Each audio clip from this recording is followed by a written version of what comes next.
is where a lot of growth is taking place over there. And more things are going to begin to happen. Did you talk to any business owners that were not happy with it, or are you saying everybody's on board? Anybody I talked to was happy about it. I have seven So, businesses okay, that I now, talked to, and I wasn't even allowed to tell you. And I'm talking about the pattern and the thought process that went into this. Now, that ground over there is flat. This ground over here, not so much. Yeah, we couldn't. Right down through town, it's, all these things went into consideration. And knowing what we know now is how we came to this decision to keep it on the west side, of which I am in favor of. I think it's a good thing. I think we need to spread the wealth around this town. If there's something else that can go on down on the east end, you got to remember one thing. This guy is coming in here that's doing this. This is not a non-profit. This is a for-profit. He wants the biggest bang for his buck, and I applaud him for it. Why did you let him have it downtown then, where he wanted it? We want to. That was his first choice. So you overrid where he wanted it, that was the west side. That wasn't it. We had a I conversation. mean, listen, Tangles is going to have to shut down. Overrode anything. Brian Mongeau's Bikes Unlimited. It goes on. Spottos, the Pennzoil Station. First of all, Spottos and West Side Tire Loop are not affected one iota of that festival because the streets are open completely around their businesses. Anyone who wants to go to Spottos on that weekend can drive straight to their business, park in this parking lot, go in and buy it, just like they do every other weekend. And according to Lucy, and I'm very sad that she's not here, she had already had the discussion with all the businesses over there, and Tangles was one of them that was super excited because they were going to be able to set up a booth and do mani-pedis and other things that would bring more money into their business. I just talked to him like an hour ago. I They're whatever closing you said down. to them, that's So, it. all of you people listen, talk to these business owners yourself. I'm real happy about that lady sitting next to you there. I'm happy about her I'm too. glad that it's I gonna support her work for you. 100%. And I'm not against the festival on the west side, but this went from the county seat to our west side. We have, what, 6 parking lots, 6 banks. We've invested in our infrastructure for electricity down here, our police department's here, our city property's here. There's no city property on the west side. I'm saying make it smaller, but this is a big festival. I'm not bitching about them getting a festival. And it goes across the bridge. Hey, I'm all for that too. Again, this is There'll be, what, Well, it's actually going to be across the bridge because the car show is going to be here on Saturday. So we're going to have both sides of the river on Saturday, the second day. Both sides of the river are going to have the Italian Fest. I also looked at the amount of businesses that be closed on Sunday. That's why I said, you know, instead of us seeing how huge this is, we have to be fighting over where a location of it is. I just think you need to be more transparent in your decision making. PennDOT I was approved- at the PennDOT approved us having it there, so they don't have an issue with it. We brought this up over a month ago. no, I heard it 2 months ago at my store at the festival when it was broken. It was the same time the half of your council heard it for the first time, the same time I did. They were shocked. My question is, when he came to the Trailtown Mixer, who made the decision to have it on the west side? Who had already made that? This is like 2-3 months ago. The decision Should we do a ballot referendum? Well, maybe we should do a ballot referendum and let the city vote where we have our festivals now. Seriously, I think that's not the fairest thing that the You rest of should the voters just be decide. more honest with it. Be more honest. Ever since Terry and Amy called and said, hey, Uniontown doesn't want us, it's been on the go. Every single person here is a no. And I don't care what videos you have or what you're playing. I'm telling you, I've talked It's to about him the a truth. million times. You know, you got the person that organized it on tapes and he wants it in his downtown. He's always wanted the downtown. He's not allowed to have it in our Are you downtown. calling us all liars? Because we all voted to have it on one No, I'm not side. calling you liars. I'm just saying, how did you know? Like, when you found out, when I found out, and Ethan found out, you all They didn't just find out. We knew about it. You knew. When Ethan Terry didn't. called me, I informed him. I don't hide stuff. Ethan, did you know it was coming when it was announced? Or am I missing something? I do believe, if I'm not mistaken, was it not around the time of the trail mixer that Terry called and said that the Nine Festival would only be down in Connersville? He wants to have it in Connersville, and you said, Mayor Lincoln, you said, why don't you come down to the trail mixer and let everybody know? That is why I found out at the trail mixer that we were And that's where we all found out. And we don't know where it came from. That's all. No one is a liar on this committee. I'd just love to know why it was settled over there. There was no input, that, you know. There was tons of input. All this input right here. This is the input we used. And with Fayette festivals, that's the input we used. And then talking to Lucy King, who went door to door on the west side and talked to the businesses over there and got a different story that you're getting now, and that's when we came to this conclusion that the west side would love to have this. I think it's going to be wonderful for the west side. It's just a huge festival. I think it should be showing off our downtown. That's all. It will. Saturday, the car show's gonna be over here Saturday, everybody's gonna see the downtown. And if you park over here, you're gonna see the downtown. I just think, And all weekend long. our downtown deserves to be more than a parking lot. That's all. Well, you got the Mount Festival, you got the Drain Festival. I know, and they're all around my house, so I should be happy. In the summertime, and you're upset because one, the farmer's market's here, Lion Square is here. Wonder why. Well, no, that's on the west side, that's on the west side this year, yeah. Because that was an issue about downtown. Yes, that's right. I lived here all my life. And these are the problems that have haunted Collinsville forever. You guys were elected to make this decision. You made it. That's it. I agree. I mean, the west side, living on the west side, the west side has been shorted since I've lived here. No matter what you had, we start the Halloween parade over there.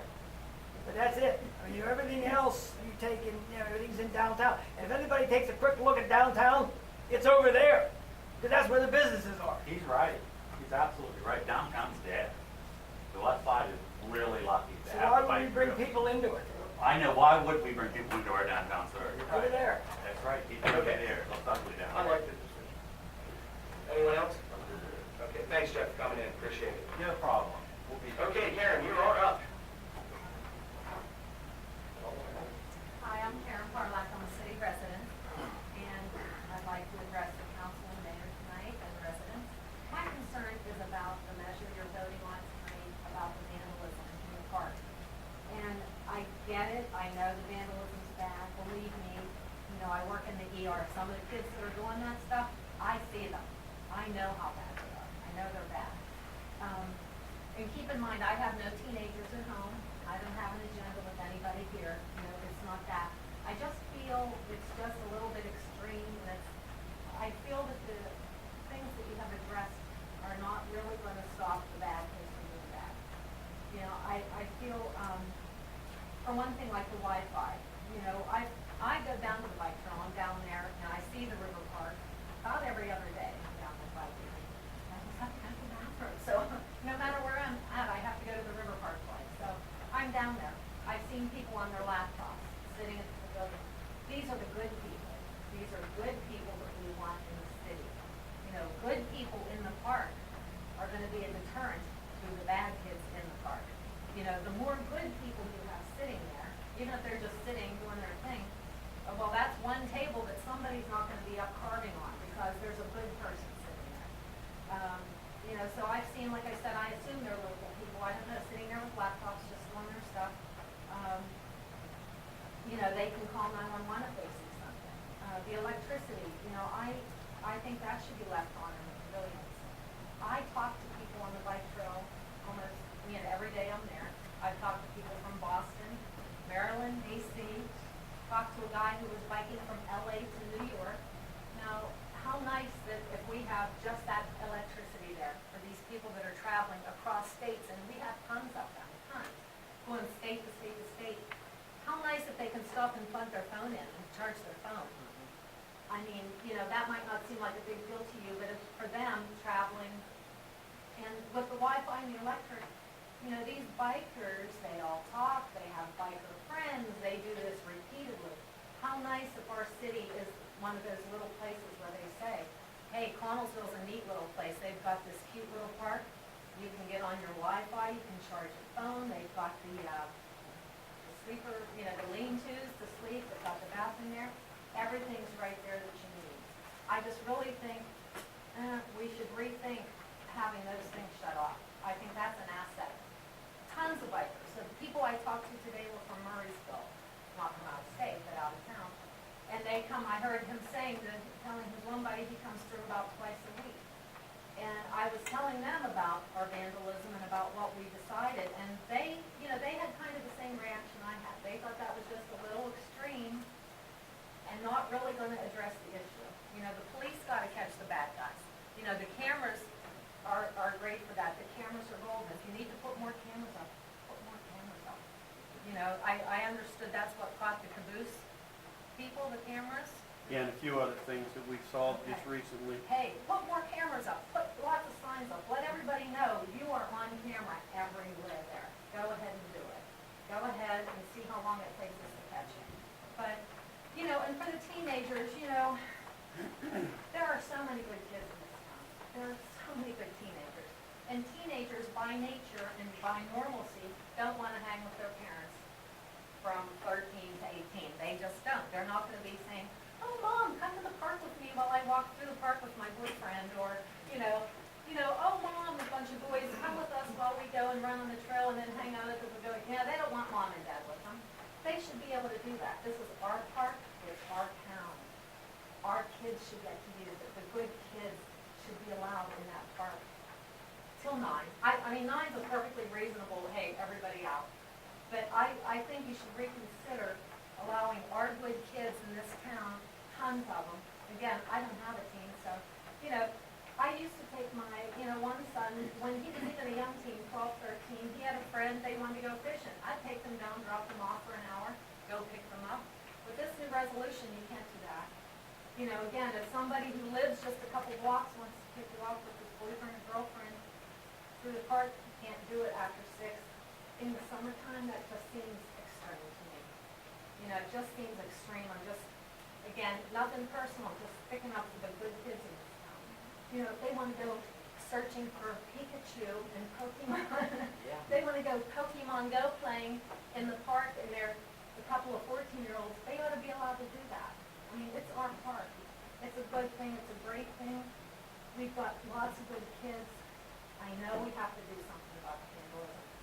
I love that park. Like I said, I'm down there about every other day. I don't want to see anybody get hurt. I will call 911 in a heartbeat and report anything I see going on, believe me. If I hear swearing, I'll address it because I have to do that in the ER. I tell people, you're in a public place, stop dropping the F-bomb, lower the voice, whatever.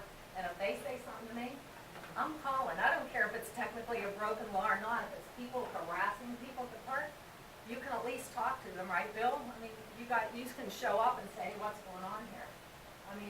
But I think these actions, number one, like I said, you're not going to make the bad kids good, unfortunately. You're not going to solve the problem of them being able to show up at the park another time and still do their dirty deeds, whatever. And it's just, if I was a good teenager in this town, I'd be kind of offended. Like, I'd be hurt. Like, what do you mean I can't go to the park? I'd be kind of, like I said, just fishing or walking or doing whatever.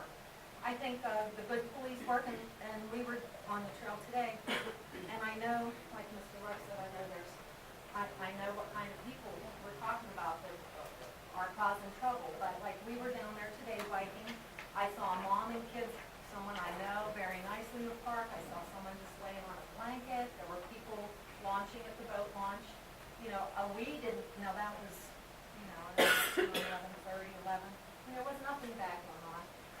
Just people enjoying the park, and I think that's the way it ought to stay. And the park is growing every year. There's more and more traffic, which is great. But I think we want it to be a place where people say, yeah, that's where you want to stop and spend the night. Almost everything right there is great. But like I said, I would hope, somebody commented on Facebook about maybe volunteer groups going through in the evenings. Like instead of banning the kids from the evenings, how about that? How about trying more cameras, more police presence? Again, we saw somebody there today. Somebody was down at the park today.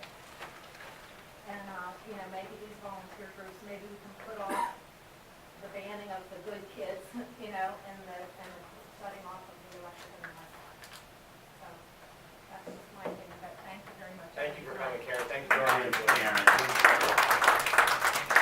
You made an interesting point with the groups. We've been trying to get neighborhood watches going. That's a small neighborhood. Won't take a lot of walking. Right. Someone on Facebook had mentioned that maybe some of the volunteer firemen or something would take turns, days here and Well, there. the firemen are pretty busy. Yeah. As you heard Oh, from that. yeah. But I'm really interested in the community watch thing, along with the police. I get a sense here, and I don't want to give in to you.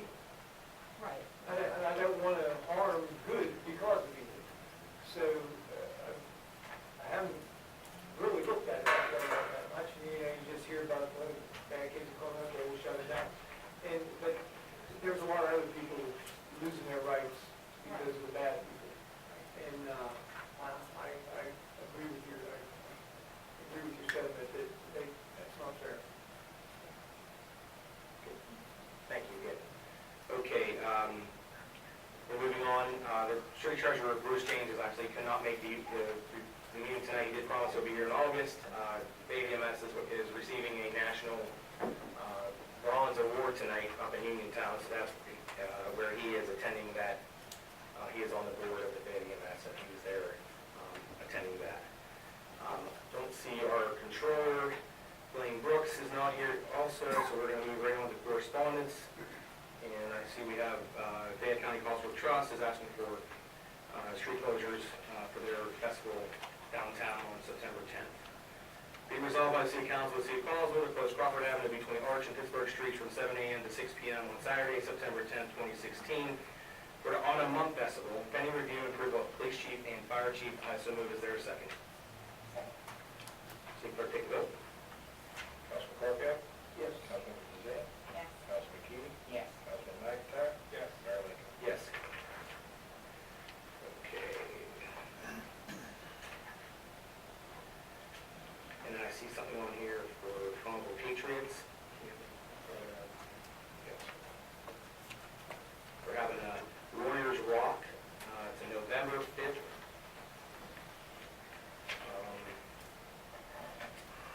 They're actually having this upcoming event called Warriors Rock on November 5th at the Collinsville High School Auditorium. It says the event is extremely crucial in our efforts to support the 275 local Army National Guard members who are deployed for the next year.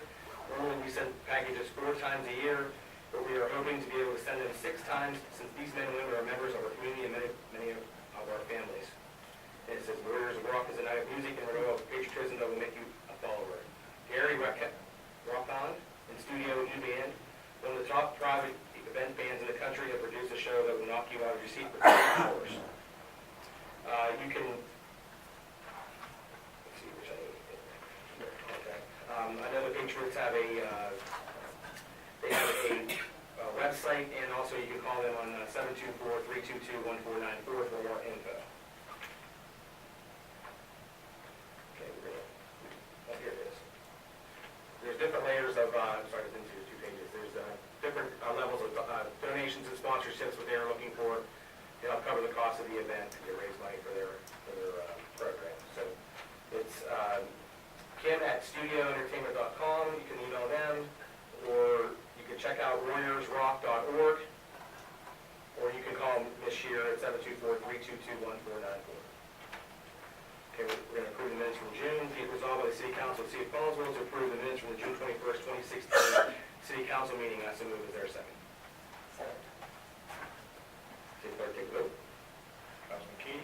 Yes. Councilman Zan? Yes. Councilman McIntyre? Yes. Councilman Corkett? Yes. Mayor Lincoln? Yes. Are we, please want to have a resolution for that? Is that your name? Okay, so the news again, will be on there. Okay. We're going to waive the 4-day rule. Be resolved by the City Council of the City of Collinsville to waive the 4-day resolution rule to allow for items submitted after the 4-day rule to be read at the meeting tonight. Such resolutions will be marked with an asterisk. I so move. Is there a second? Second. City Clerk, take the vote. Councilman Zan? Yes. Councilman Corkett? Yes. Councilman Keenan? Yes. Councilman McIntyre? Yes. Mayor Lincoln? Yes.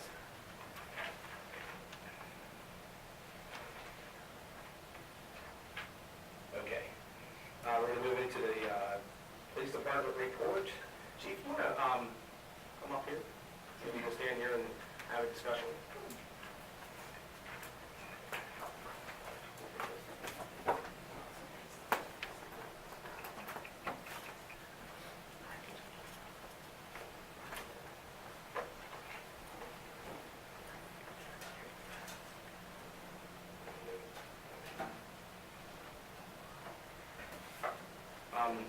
Just loading this up here. Faster, thank you. Looks like, guys, we're, one of the main issues we have with, being able to be down at our parks all days and all night is because of the call volume that we're answering. We're almost at 500 calls again this month. And unfortunately, or I guess you can do both ways, is that the majority of these 911 calls are not 911 calls, but we're calling the police department to be babysitters and to be deviators in their domestic boats. But it's very difficult, and we only have 2 guys or 3 guys on the shift to be able to be at all places at all times. But yes, 911 is definitely something we tell everyone to call. But being at our parks at all times is just something that doesn't, it's just not, our side of our department doesn't work. My question, Chief, is, we talked about this, it's been over the last couple of weeks, we've been talking about everything at Yawk Park, and see what we're going to do tonight. And I've been telling council, and I know you've been talking to some of the council members about this new measure that we're trying to do, what your input is and why you feel that we should do this tonight. As far as the ordinance? In doing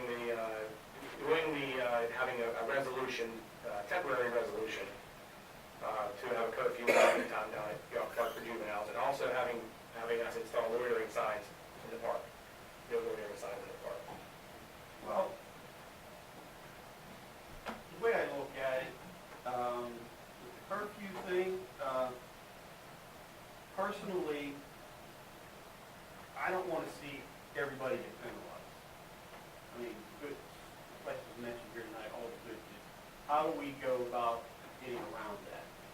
Or do we have to do this, make this ordinance thing go for a time period where we can get rid of the bad elements and then change it back? I don't know. What's that do? It brings them back. I talked to our solicitor and I let him know about a couple of incidents that we just recently had. One with the caboose, and then we had a fire started in the restroom at the Yawk River Park. We took some time and looked over the video footage. We found the people that did that. Just the other day, we brought one of them in, and they weren't all juveniles. Half were juveniles, and half were young adults.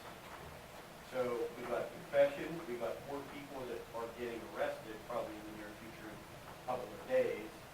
And my suggestion to the solicitor was, why don't we, the people that we have a reason and good foundation with what they had done, type a letter telling them that they are no longer permitted on city property in any of the city parks, and ban them from there, deliver them to them if they're an adult, directly to them, if they're a juvenile, with them and their parents. Once we do that, and they're told that they can't be on our property, then if they're back there, we can charge them with trespass. I think that's the best way to attack that. Tim? I mean, certainly, the whole concept behind the curfew rule is that it's not an ordinance, so it's not enforceable to cite somebody for violating the curfew rule itself. But by violating the curfew rule, they're there without the permission of the city, and therefore they could be subject to a criminal trespass citation. If they received notice from a letter, that would accomplish the same thing, except not for being able to be cited for criminal trespass. Certainly that's much more narrow than you would approach. It was workable if you know who the problematic individuals are. So if we're fairly confident that we can identify those folks and then letters individually, that would accomplish. Do we have to do that in resolution form to allow our department to do that, or they can just do that on their own? They should be able to just do that on their own. If once again it's somebody who is causing a problem or has been cited for a violation of the park previously, they should be able to issue that letter and notice that they the park property. Well, the whole thing's gonna come down to this, and I told you this before, the whole success of anything we do down there is gonna be on your shoulders and the guys on duty. And so we have to, make a priority that we are there morning, day, night, through the There's night. some other things that have to come into effect too. In other words, like I mentioned too, we need to have the residents aware that when you see this happening, we can't be everywhere at once. We're running from call to call to call sometimes. It could be 4 hours before we even get a chance to get down there. But when they see it happening, they got to call us. Call 911 as soon as you see it happening, so we can get somebody there to handle the situation. Not where we gotta sit a guy watching tapes for 5 6 hours where we need them somewhere else. The people are afraid to call, they need to call us. They don't even have to give their name. Tell us what's going on. I tell them all the time. We can get there and resolve it. Arrest that guy. Can we send out letters to people who live close to there and ask them, like, if you got a letter in the mail, I'm sorry, I forgot your name, Mr. Rock. Mr. Rock. Bob, Bob, so I was gonna call you Bob, but. that's all right. My wife calls me worse. Would you have call 911 when you hear or see The problem something like where we're at, asking?